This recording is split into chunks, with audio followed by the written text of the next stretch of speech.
Hi friends, स्वागत है आपका हमारे यूट्यूब चैनल में। मित्रों, जब किसी का आधार 10 से 15 दिन तक अंडर प्रोसेस होता है तो उसके लिए एक मेल करनी पड़ती है, कंप्लेन करनी पड़ती है यूआईडीआई को। और जिनका लिमिट क्रॉस है, नेम लिमिट क्रॉस हो, जेंडर लिमिट क्रॉस हो या ड्यूबी लिमिट क्रॉस हो, उसके लिए भी मेल करनी पड़ती है यूआईडीआई को। तो जब वो आपकी मेल कंप्लेन रजिस्टर होती है उसके बाद में रीजनल ऑफिस जाती है, फिर वहाँ चेक होता है और अंडर प्रोसेस यदि होता है तो डायरेक्ट टेक सेंटर जाता है और वहाँ से वो जनरेट किया जाता है। तो बहुत सारे लोग कमेंट करते हैं कि मैंने मेल किया था लेकिन फिर भी कुछ हुआ नहीं। तो सबसे बड़ी दिक्कत यहीं पर आती है कि आप लोग सही से मेल नहीं करते हैं। मेल का जो प्रोसीजर है वो सही से अप्लाई नहीं करते हैं, इसलिए आपकी मेल पर कोई एक्शन नहीं लिया जाता है। आप लोग क्या क्या गलतियां करते हैं उसका मैं यहाँ पर पूरा विवरण दूंगा और बताऊंगा आप लोग क्या क्या गलती करते हैं। सही से मेल करेंगे तभी आपकी कंप्लेन सॉल्व होगी, अन्यथा सॉल्व नहीं हो पाएगी। मेल करने का सही प्रोसीजर आप लोग देखते नहीं हैं। यूट्यूब पर कोई वीडियो भी देखेंगे तो उसको आधा आप लोग देख लेते हैं और आधा देखने के बाद बस मेल आईडी आप लोगों को मिल गई और जो मन में आया वो लोग आप मेल कर देते हैं। तो इस तरह नहीं चलने वाला। अब मनमर्जी से करेंगे तो नहीं चलेगा। ऐसे में आपकी कंप्लेन सॉल्व नहीं होगी। सॉल्व होगा तो उसमें जो आपने लिखा होगा वो भी सॉल्व नहीं होगा और जो आप रिसिप्ट लगाएंगे ना वो चेक हो पाएगा। तो कैसे ये सॉल्व होगा, कैसे मेल करनी है, कैसे कंप्लेंट करनी है, उसका मैंने एक ऑलरेडी वीडियो बना के रखा है। डिस्क्रिप्शन में लिंक है। उस लिंक करने का जो सही तरीका हो वो मैं आप लोगों को बता रहा हूँ। सबसे पहले आपको जितने भी डॉक्यूमेंट है आपके, जैसे आपके अंडर प्रोसेस वाली मेल करनी है तो अंडर प्रोसेस में जो आपकी रिसिप्ट मिलती है, जो रसीद मिलती है आधार सेंटर से, उसको डॉक्यूमेंट स्कैनर से स्कैन कर लेना है या फिर ऐसे कैमरा से फ़ोटो कैप्चर कर लीजिए। उसके बाद में उसको पीडीएफ फाइल बनाना है। डॉक्यूमेंट स्कैनर से करेंगे तो वो पीडीएफ फाइल वहाँ से आप बना सकते हैं। अगर आपने फ़ोटो कैप्चर किया है तो उसके लिए कई सारी वेबसाइटें हैं पीडीएफ बनाने के लिए। तो एक वेबसाइट है आई लव पीडीएफ, यहाँ से आप वेबसाइट से जाकर आप पीडीएफ बना सकते हैं। तो आपको पीडीएफ फाइल ही अटैच करनी है। पीडीएफ फाइल आपको बना के रख लेना है। उसके बाद में आपको मेल पे चले जाना है। मेल पे उसको अटैच करना है। अटैच करने के बाद आपको ईआईडी डालना है। ईआईडी कौन सी, जो उसमें 28 डिजिट की होती है। सबसे पहले इनरोलमेंट नंबर होता है 14 डिजिट का। उसके बाद में आपको सन डालना है। सन के बाद मंथ डालना है। मंथ के बाद डेट डालनी है। उसके बाद में जो टाइमिंग होती है वो बिल्कुल सीधा रहेगा। इस सीक्वेंस में आपको ईआईडी डालनी है और उसके बाद में आपको अपनी पूरी प्रोसेस लिख देना कि मेरा अंडर प्रोसेस इतने दिनों से है, या जो भी आप लिखना चाहें लिख सकते हैं। और जो अटैच करेंगे फाइल वो पीडीएफ फाइल में होनी चाहिए। और यदि एक से ज़्यादा फाइल हैं तो एक ही पीडीएफ फाइल में वो सारी फाइलें होनी चाहिए। आप अलग अलग पीडीएफ फाइल ना अटैच करें, एक ही में अटैच करना है। और इतना सारा प्रोसेस करने के बाद आपको मेल करना पड़ेगा। कुछ लोग गलती ये करते हैं कि सिर्फ फ़ोटो खींचकर और यूआईडीआई को मेल कर देते हैं, उसमें कुछ नहीं लिखते हैं। तो ऐसे में तो उनको इशारे नंबर मिलता है, लेकिन वो इशारे नंबर 2-3 दिन में रिजॉल्व को मैसेज आता है। वो समझते हैं कि मेरी कंप्लेन सॉल्व हो गई है, मेरा अंडर प्रोसेस रहा होगा, अंडर प्रोसेस के किए होंगे तो वो रिजॉल्व हो गया होगा, सही हो गया होगा, जनरेट हो गया होगा, लिमिट क्रॉस के किए रहे होंगे तो लिमिट क्रॉस सही हो गया होगा। बाद में वो लोग चेक करते हैं अपनी जनरेट अपना जो इनरोलमेंट नंबर है तो वो रिजेक्ट ही दिखाता है। ऐसे केस में वो सॉल्व नहीं हुआ। सिर्फ आपकी कंप्लेन, आपने जो डॉक्यूमेंट अटैच किया है उसमें कुछ आपने लिखा नहीं है। यही नहीं पता चल रहा है कि किससे संबंधित है ये, आपने कंप्लेन किस कारण से कर रहे हैं, क्या परेशानी है आपके आधार में, ये सारी कुछ आप वहाँ को डिस्क्राइब ही नहीं कर रहे हैं, इसलिए उस पर कोई एक्शन नहीं लिया जाता है। कुछ लोग मेल करते हैं तो उसमें अपना आधार नंबर दे देंगे, नाम दे देंगे और 14 डिजिट की आईडी दे देते हैं, पिन कोड दे देते हैं, पूरा एड्रेस दे देंगे, सारी फाइल अटैच कर देंगे एक एक करके। कोई जीपीईजी में कर देता है, कोई जीपीईजी में, पीएनजी में या पीडीएफ फाइल में, अलग अलग फाइल अपलोड कर देते हैं और ईआईडी सिर्फ 14 डिजिट डालते हैं या ईआईडी डालते ही नहीं हैं।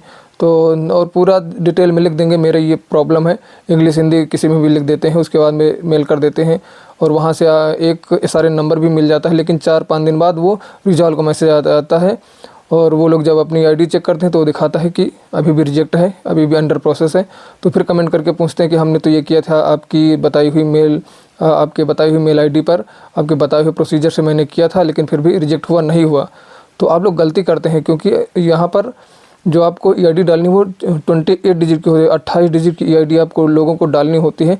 जैसे कि मैंने पहले बताया कि 14 डिजिट सही से सीरियल वाइज डालना है, फिर सन डालना है, फिर महीना डालना है, फिर दिनांक डालनी है। उसके बाद में जो समय होता है वो सीधा सीरियल के हिसाब से डालना है।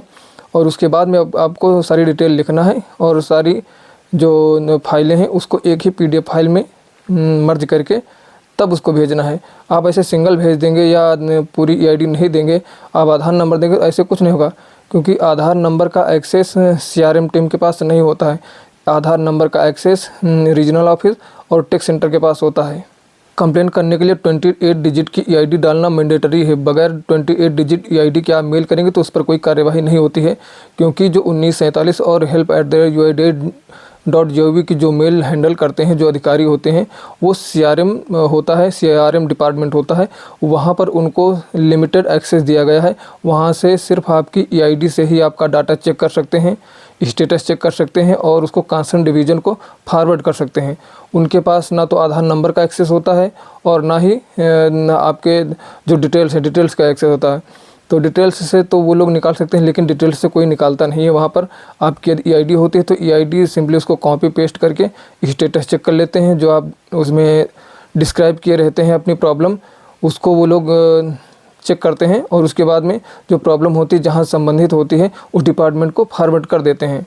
इसलिए जब भी मेल करें तो अपनी ईआईडी अवश्य डालें। उसमें डिटेल इतनी ज़्यादा डालने की ज़रूरत नहीं है। आप एड्रेस लिख रहे हैं, आधार नंबर लिख रहे हैं, डीओबी लिख रहे हैं, पिन कोड लिख रहे हैं, ये सब डालने की आवश्यकता नहीं। सिर्फ आप ईआईडी डालिए, नाम डालिए और अपनी प्रॉब्लम को डालिए और जो अटैचमेंट है अटैचमेंट में वो सारी फाइलें अपलोड कीजिए जो आपने अपडेट करते वक्त लगाया था। या अगर अंडर प्रोसेस की आप कंप्लेन करने हैं तो उसमें सिर्फ रिसिप्ट की आवश्यकता होती है जो आपको आधार सेंटर से मिली होती है, उसी को स्कैन करके पीडीएफ में लगा दीजिए। और अंडर प्रोसेस वाले में तो आप एक सिंगल जो फाइल होती है उसको आप जेपीजी में भी लगा सकते हैं। यदि ज़्यादा फाइलें होती हैं, एक से ज़्यादा होती तो उसको पीडीएफ फाइल में बनाना पड़ता है। जब भी आपको अंडर प्रोसेस या लिमिट क्रॉस की कंप्लेन या मेल करनी हो तो इसी तरह आपको मेल करना होगा।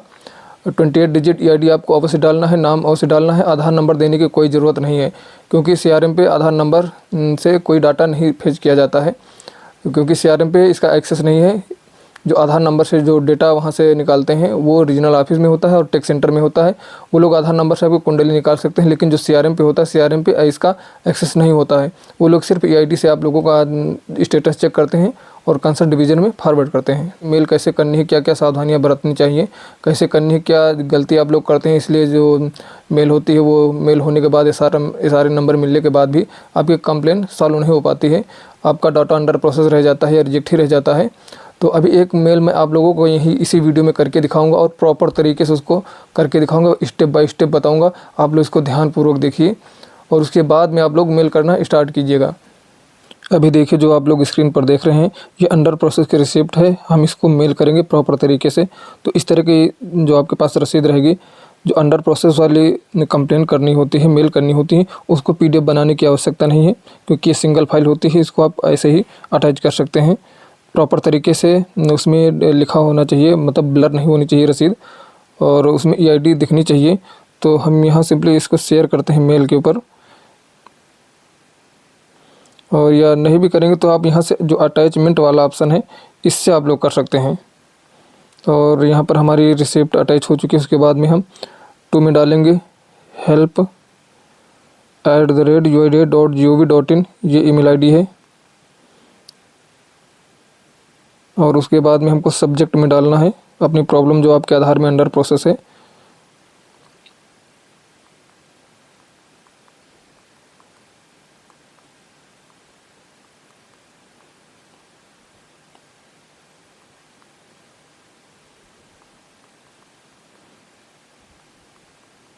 माई Aadhaar under process more than 90 days, क्योंकि 90 डेज से ज़्यादा का समय हो चुका है, अभी तक अंडर प्रोसेस है, ना तो रिजेक्ट हुआ है ना ही ये जनरेट हुआ है। तो इसके बाद में हम यहाँ कंपोज ईमेल में लिखेंगे my Aadhaar under process more than 90 days.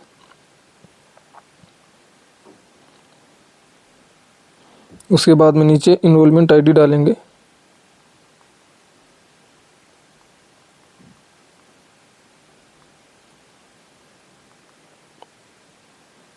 मैंने कॉपी किया हुआ इसको यहाँ पेस्ट कर देंगे। इनरोलमेंट आईडी 28 डिजिट की होती है, रसीद में लिखा हुआ है।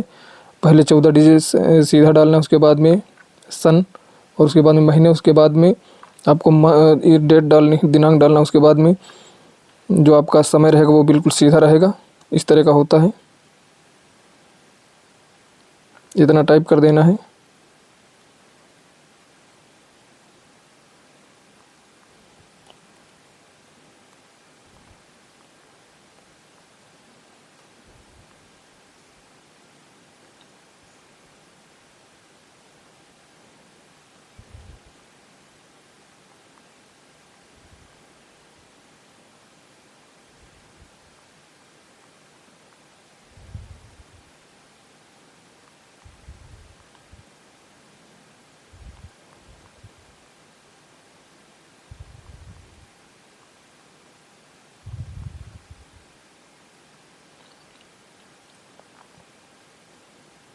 इंग्लिश ट्रांसलेट थोड़ा गलत हो सकता है, लेकिन इसका मतलब ये नहीं कि बिल्कुल ही गलत होगा, समझ में ही नहीं आएगा।